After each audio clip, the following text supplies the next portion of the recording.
नमस्कार, मी पंजाब डक. खास करून हे अंदाज आता देणार आहे केवळ कारण की पंढरपूरला जे यात्रेकरू जाणार आहेत तर ते आळंदीतून जात असल्यामुळं तर त्यांना सांगू इच्छितो की आळंदीची काय परिस्थिती राहणार आहे, नाशिक जिल्ह्याची आणि मुंबईची काय परिस्थिती आहे, त्याच्यामुळे तातडीचा मेसेज देणार आहे.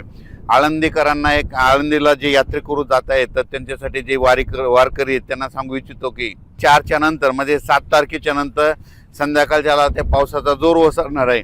8ला आणखीन ते पावसाचा जोर चांगला ओसरेल आणि 8-9ला मात्र चांगलं सूर्यदर्शन होणार आहे. म्हणून आळंदी पुणेकरांनी हा अंदाज लक्षात द्यायचा. पण नाशिक जिल्ह्यातल्या शेतकऱ्याला सांगू इच्छितो की जनतेला सांगू इच्छितो की नाशिककडं काय होणार आहे, आज मध्यरात्रीच्या नंतर म्हणजे 2च्या नंतर की मध्यरात्रीच्या नंतर नाशिककडं, मुंबईकडं, तिथे जुन्नर, सिन्नर, त्याच्यानंतर आळेफाटा, विघ्नर कारखाना, ओझर गणपती, त्याच्यानंतर श्रीरामपूर, राहता, राहुरी, कोपरगाव, शिर्डी, वैजापूर, गंगापूर आणि त्याच्यानंतर इकडं वरती त्र्यंबकेश्वर, नाशिक आणि नंदुरबार ह्या पट्ट्यामध्ये काय होणार आहे, आज मध्यरात्रीपासून उद्याच्यापर्यंत जवळपास 400 मिलीमीटरपर्यंत पावसाची नोंद होईल.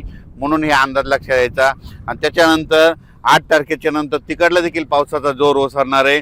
मुंबईचा देखील 8 तारखेच्या नंतर जोर ओसरणार आहे. पण आणखीन 3 दिवस मात्र मुंबईकडे मात्र 3 दिवस म्हणजे आज 6, 7 आणि 8 तारखेपर्यंत पाऊस राहील. 9 तारखेच्या नंतर मुंबईचा देखील पावसाचा जोर ओसरणार आहे. म्हणून हा अंदाज लक्षात यायचा. आजची मध्यरात्रीपासून ते 8 तारखेपर्यंत जे नदीकाठचे गाव आहेत त्यांनी सतर्क राहावे. कारण की नाशिक जिल्ह्यामध्ये नाशिक, त्र्यंबकेश्वरवरती मालेगाव त्या परिसरामध्ये इकडं इगतपुरीकडं इकडं ओझर गणपती, इकडं विघ्नर कारखाना ते परिसर, जुन्नर, सिन्नर, त्याच्यानंतर इकडं राहता, शिर्डी, कोपरगाव ह्या परिसरामध्ये म्हणजे आज मध्यरात्रीपासून ते उद्यापर्यंत म्हणजे 7ची रात्रपर्यंत म्हणजे 2 दिवस आणखीन खूप जोराचा पाऊस पडणार आहे. ओढे नाले वाहतील, नदीला देखील पूर येणार आहे. म्हणून हा अंदाज लक्षात घ्यायचा. आपण आपली काळजी घ्यायची, पाळीव प्राण्याची काळजी घ्यायची. कारण की खास करून हा अंदाज केवळ आळंदी, पुणे, मुंबई आणि नाशिक आणि या शेतकऱ्यासाठी आणि जनतेसाठी मुद्दाम दिलेला आहे.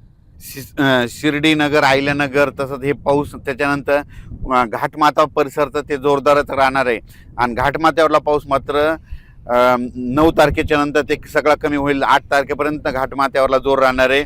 म्हणून कोल्हापूरकरांनी हे अंदाज लक्षात यायचा. साताऱ्याकड्यानं, महाबळेश्वर त्या जनतेने सगळ्यांनी अंदाज लक्षात यायचा. आपण आपली काळजी घ्यायची. धन्यवाद. त्या भागात अद्यापही पाऊस आला नाही. ते ह्या 3 दिवसात त्या भागात पाऊस पडेल, पेरणीयोग्य पाऊस पडेल आणि चांगली जमिनीमध्ये ईजभर ओल झाली तर तुम्ही तुमची पेरणी करू शकता. धन्यवाद.